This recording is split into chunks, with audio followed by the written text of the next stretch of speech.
So I got this letter from Tazar. Interesting name. He's from Portugal. He's in his 40s, and he explains to me that he just sold a piece of rental property, and he had $36,000. And he didn't want to get back into rental property, and he'd like to get involved in the stock market. And he's seen some of my videos, but he really didn't know anything about the stock market. So, Carrie, he said, where would you suggest I invest the money? Well, I wrote him back and I said, I really can't give you any suggestions as to where to invest your money. First of all, I'm not a financial advisor, and this is all just for entertainment purposes and not to be taken as this is what you should do. But what I can do is tell him I'm in a similar situation. I've got a house I'm building on spec, and it's already sold, and I'm going to collect the money, and I'm going to end up with about $40,000. And I've already committed that I won't add it to my YouTube portfolio. So what am I going to do with it? And that's the message I want to deliver today. If I didn't know anything about the stock market and I had $40,000, what would I do with it? That's what I'm going to tell you today. So be right back. While I'm gone, subscribe. Give me a thumbs up, and I'll tell you how to become a member of our tribe in just a second. Be right back. Best of Us Investors presents Carrie Griegmeyer. Okay, my situation, as I said, is I'm building a spec home, and I've already sold it for $425,000, and when it's all done and whatever, I'm going to end up with about $40,000, somewhere between $35,000 and $40,000 worth of profit. And so I went through the process of saying, okay, if I didn't know anything about the stock market, what would I do? What would I do? Well, as I said to Cesar, the first thing you need to do is educate yourself. And I told him to go to our website, bestofusinvestors.com, and we've got a library there. And in that library, we have each of the books that I recommend. The first book that I always recommend to people is that of The Accidental Superpower. This explains the whole process of how our economy evolved to where it is today, how we got to where we are relative to the other countries in the world, and it gives some pretty good projections as to what's going to happen in the future. And then, speaking of the future, the next book I'd suggest is that of The Future is Coming Faster Than You Think. The Future is Faster Than You Think. And that'll give you some basis. So that's what I told Cesar to do. But in my situation, I've got that. So what will I do? As I said, I won't add it to my YouTube portfolio. So what I will do is I'll probably put it in 3 stocks. Because again, I'm suggesting that if you don't know anything about the stock market, the first thing you need to do is educate yourself so you can make good decisions.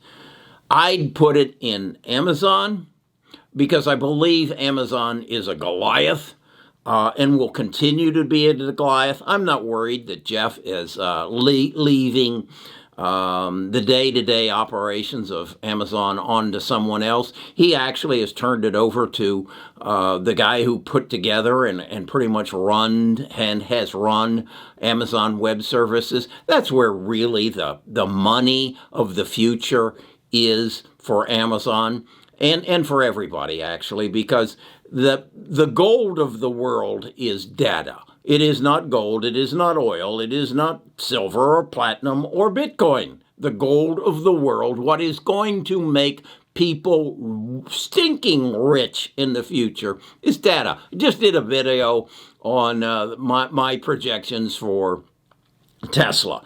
And I said, is it a $1,000 stock? No, it's a $5,000 stock because they got the data. And autonomous automobiles is where it's going. So the second stock I'd buy would be Tesla. Okay? So I'm taking the 40,000, the 36,000 divided by 3, putting $12,000 in Amazon. That'll only buy me what, 4 shares? And then I'm putting a third of it in Tesla. And then it comes down to, what's the next one? Is it Google? Is it Apple? Is it Facebook? And that's the dilemma I faced. Okay, what's the third one? I can only have 3. What's the third one? I'm choosing Apple. And why? Because they have such a strong brand. Just like Tesla, they have such a strong brand that and such a loyal following. And I think they are thinking beyond the cell phone, the mobile phone. They're thinking beyond the computer. I think they are going to be a major player in healthcare through their wearables. I believe that my body is going to be monitored in the future through wearables. And those wearables will feed back to a mobile device. And that, I don't believe, is going to be a mobile phone. I believe the phone is going to move out of my hand and onto my face. And I think it's going to be either in the form of, I will see it in the glasses I wear, I will see it in the contacts I wear, or it will be the chip that I wear in the back of my neck that that feeds it to me. And I think Apple is going to be a big player in that. I go back to an interview that I saw with Tim Cook in January of 2019 with Jim Cramer.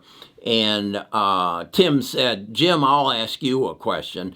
Go forward 20 years and look back. What do you think you will think most of when I say Apple? And Jim said, well, I suppose it will be the mobile phone. And he shook his head and he said, no, 20 years from now, you will think of us as the person who helped change your life relative to healthcare. I believe that my life, in my life, and I'm 76 years old, I will have a smart toilet that will talk to my cell phone, to my mobile device. Maybe it's my glasses or the chip in the back of my neck. I believe that will be my ticket onto a cruise ship to say that I don't have a virus, I don't have some illness. I believe that it will be my ticket into a restaurant that I don't have a virus. Because again, you got to recognize, you don't really think this is the last pandemic. That you don't think that, unlike, what was it, 1918, and then the next big one was 2020. You don't think there's going to be 100 years between those, the next pandemic. No, it'll maybe 5, maybe 3, maybe next. I mean, look at the variants. Does that word bother you like it bothers me? A variant? What does that mean? A variant. You got a disease that is contagious, and we think we've got it under control. But wait, we've got a variant? What the hell does that mean? I'm not sure. I got my first vaccine Tuesday, and I'm supposed to get the second one on the 23rd, and then they say I need to still be cautious for 14 days after that. What happens after that? And what about this variant, the London one and the African one? Is my vaccine good for that as well? Well, Dr. Fauci isn't sure, and neither is Scott. He's not sure. Well, I'm certainly not sure, but what I am sure of is there will be another pandemic, and data is what's going to keep me alive. And I know that Amazon is collecting data through Amazon Web Services. They're going to turn my house into a smart home. They've already turned my car into a smart car. But remember, from Tesla, we're getting rid of those cars. Those cars are going to be obsolete. We're going to have autonomous automobiles that watch the Tesla one, and then so Tesla's going to have the data, Amazon's going to have the data, and Apple's going to have the data. So 36,000, 40,000 divided by 3, and those are the 3 companies that I'm going to invest in. I'll never touch them. I'll die with them because they will take me into the foreseeable future. Now, I would say, wait a second, Carrie. 20 years ago, you would have said that was what? General Motors and Exxon and Chevron. And now Exxon and Chevron are talking about merging. Why do you think they're merging? To cut their costs, to stay alive. Because remember we were just talking about electric vehicles? Now, yeah, I suppose they still got to produce fuel for airplanes, but how far do you think an electric airplane is away? Come on. Look into the future.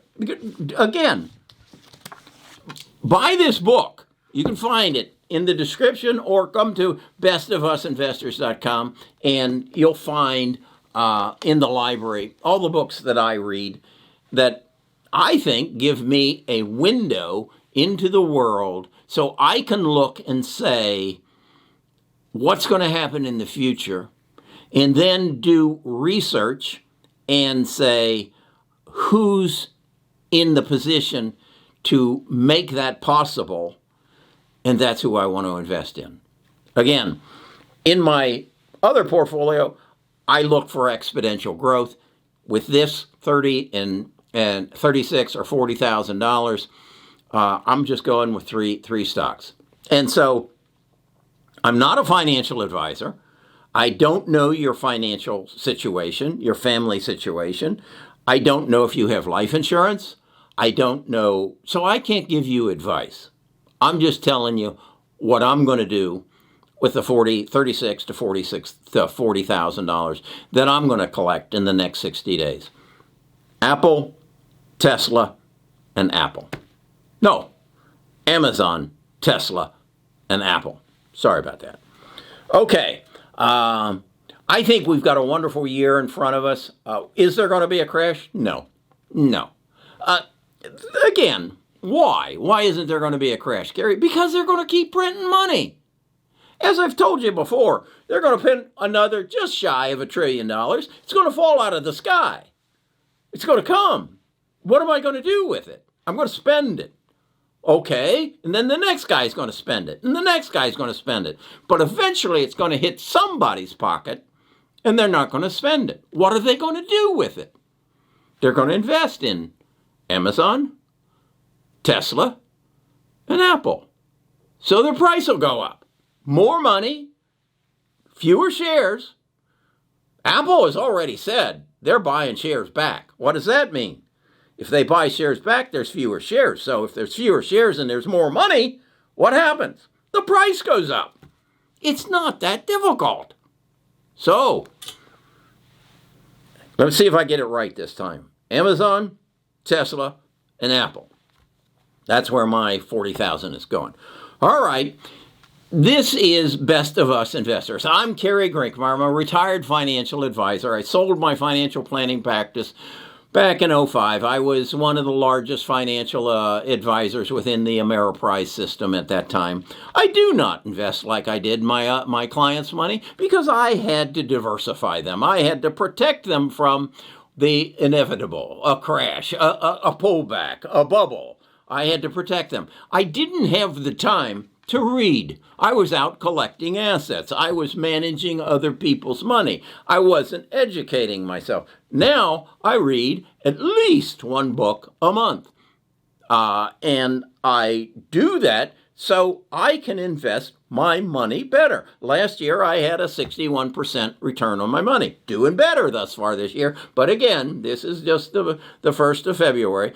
Based on the first, 38 days? I'm on pace to do 160% return on investment. I'm doing some pretty good stock picking. if you want to be a part of this, how do I pick my stocks? My tribe suggests them to me, and then I research them.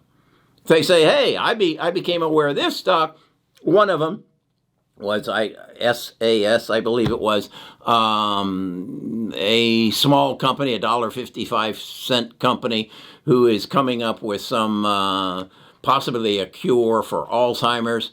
And I was ready to buy it, but I went and did some research, and I'm now of the opinion, until they get through that stage 3 testing, it's a roll of the dice, and I don't care to do that. I'll buy my 3D stocks and make 300% in 2 months and be happy with that, because I know what's happening there. So if you want that kind of information, come to Best of Us Investors. Leave us your name and your email address. I'll send you an invitation to our Discord. And at the Discord, you can come and see my portfolio, and I notify you every day if I make a trade or if I buy or sell something, and then I share my insights and knowledge, and that's what we're all about. The other thing we're about is 3 objectives. Number 1, you need to make good, sound financial decisions and know what you own and why you own it. Number 2, you need to keep more of what you make. That means understand your tax code. And number 3, set a goal for yourself. And your goal in our tribe is to accumulate $24 million that we don't need, because our U.S. tax code allows us to pass on to our heirs just shy of $24 million. So why not do it? Make a difference in your grandchildren's lives. Why not do it? Okay, talk to you tomorrow.